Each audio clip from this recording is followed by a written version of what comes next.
Okay. Good afternoon, everyone. Today is May 25th. And before we start this live, in which we talk about intellectual property, I just want to take a moment to recognize the tragedy that has happened in Texas. I am very heartbroken over the lives that were lost. It's my understanding that yesterday was election day in Texas. So I hope that people take their hurt and their pain and their thoughts and their prayers and took them to the polls. However, what I'm coming here today to talk about is the controversy over Walmart's Juneteenth ice cream. So I've deep dived into this for the past 2 days. The first time I saw it was on Sunday, and they had ice cream. It's in traditional African American colors. It states that they're celebrating Juneteenth, and many people found it offensive. It was offensive for many reasons. Number one, Juneteenth. I can't see that it's necessarily a sacred holiday, but it is a holiday that has been celebrated in African American cultures over the past few years. And last year, President Biden made it a federal holiday. So now it's recognized as a federal holiday, and federal employees will be able to have off for Juneteenth. But Juneteenth represents the day that the slaves in Texas learned that they had been freed, that they were emancipated. Um, I believe that the South had surrendered 2 months beforehand, but it took that long to get that information to the slaves in Texas. So, number one, it's hard to, and I don't mean to say slaves, let me back that up, to the enslaved people in Texas. So imagine what it's like to be an enslaved person and to learn that you were actually free for 2 months. So again, people have started to celebrate Juneteenth, and the reason why there was a lot of outrage is because it seemed commercialized. Um, Walmart has not had a great history surrounding their relationship with minorities and how they treat their employees. So for Walmart to do this, it felt like a slap in the face. And then there were pictures from Dollar Tree, which is the Dollar Tree. I love Dollar Tree. I'm probably there every week. So there are pictures of Dollar Tree with, balloons and party settings. And again, it just seemed like Juneteenth was being used as a money maker.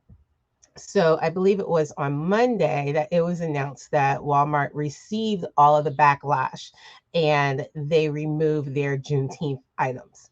So in order to come to you guys and know what I'm talking about, yesterday I went out to both Walmart and Dollar Tree. For those of you who are in Philly, I went to the ones on Adams Ave. Bless my own little heart. I went early. So when I went to Walmart, they did not have any Juneteenth items up. When I went to Dollar Tree, they actually had two journals. Um, so this one that says Celebrate Freedom, Juneteenth, and they had this one. And to be quite honest with you, I was not offended by the journals for a couple of reasons. Number one, I have a problem with journals, meaning I collect too many journals and I like to write in journals. But number two, it did not seem like um, Juneteenth was being taken for granted or being um, used for party purposes. So these two journals do not bother me. I've already started to write in them. Um, And so another thing that happened on the internet, and when I say on the internet, I'm primarily on Facebook. I will dabble in Twitter.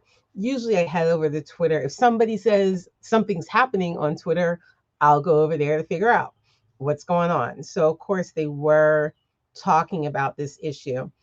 But another issue was somebody posted that the Belcom Company trademarked Juneteenth. So that outraged people even more. And as a trademark attorney, I want to come to you and explain exactly what happened.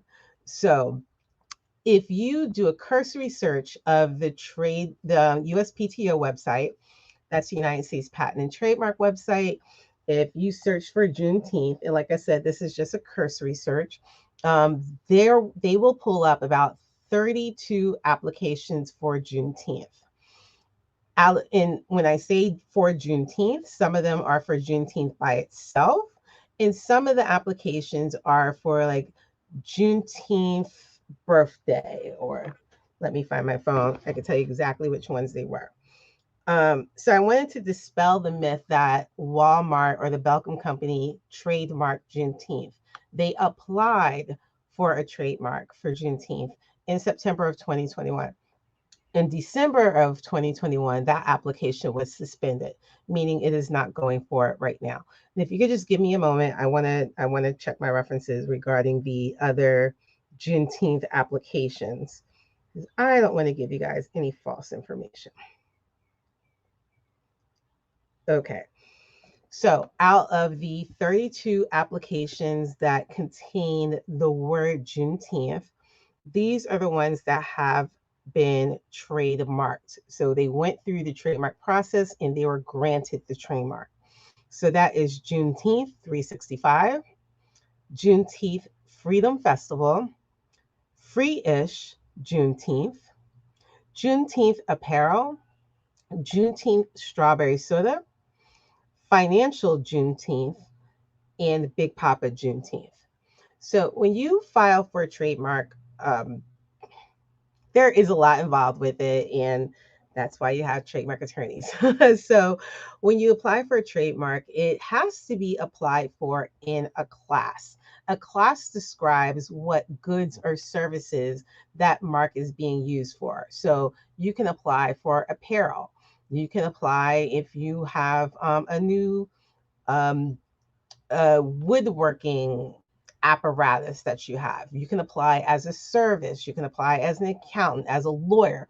So when you are awarded the trademark, it is in the class that you have applied for. So for instance, if I were to, I don't want to use any items in here that might cause a problem.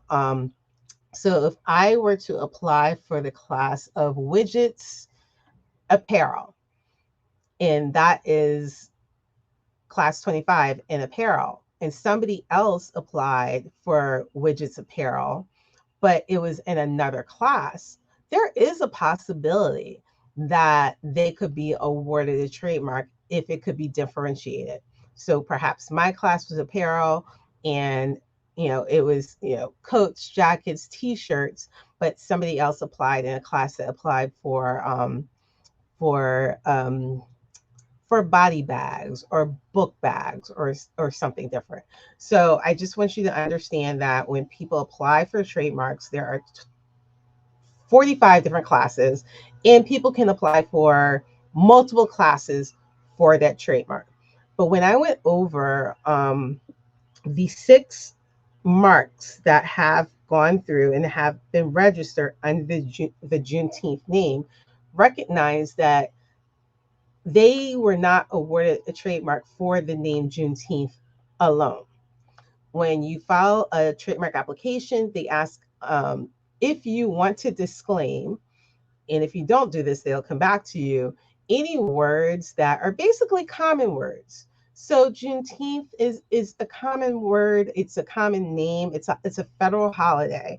So all of the classes that were awarded marks that contain Juneteenth contained something else extra added in. So again, I just want to clear the air that Walmart does not own the Juneteenth trademark. The Belcom Company does not own the Juneteenth trademark, and I doubt they would be awarded a trademark in that area. So I hope this helps some of you. I hope that some of the outrage has died down, especially in light of we have other things going on in this country that require more of our attention. But I do want to recognize the power of social media. And when I say social media erupted, it was everywhere. I mean, it was within 24 hours that Walmart issued that statement and pulled items from the shelf. Now, there are some people that don't have a problem with the items that were being offered by Walmart. And to each their own. However, a lot of people did have problems with the Juneteenth items that are offered. I wonder what they're going to do with them now. So, in other news, I haven't been on since last Wednesday, and my goal is to get on here daily. I'm sorry. Again, there's a lot of life going on. And last Wednesday, I hosted my masterclass, which was a masterclass for name, image, and likeness. And the topic was for student athletes on how to get the deals, negotiate the deals, and how to become your own boss. I am in the process of editing that film. And if you were not able to make the masterclass and you want access to it, please feel free to inbox me, or you can contact me at info@cogerlawfirm.com. That is COGER lawfirm.com. And I will make sure I get that information out to you. So the masterclass was great.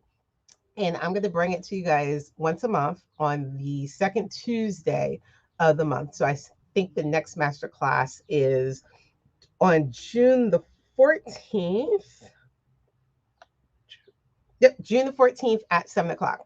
And so the topic of this, it's going to be a masterclass and it's going to be a workshop. So NIL, name, image, and likeness is new. So I'm always educating about name, image, and likeness. But when I say the next class is going to be more of a workshop, we're going to work on preparing a student athlete's NIL profile. So we're going to go through, gather your numbers, how many followers you have on Twitter, on TikTok, I know the young people really aren't on Facebook, but and then we are going to talk about, who would you like to get deals from? Would you like to get a deal from Gatorade?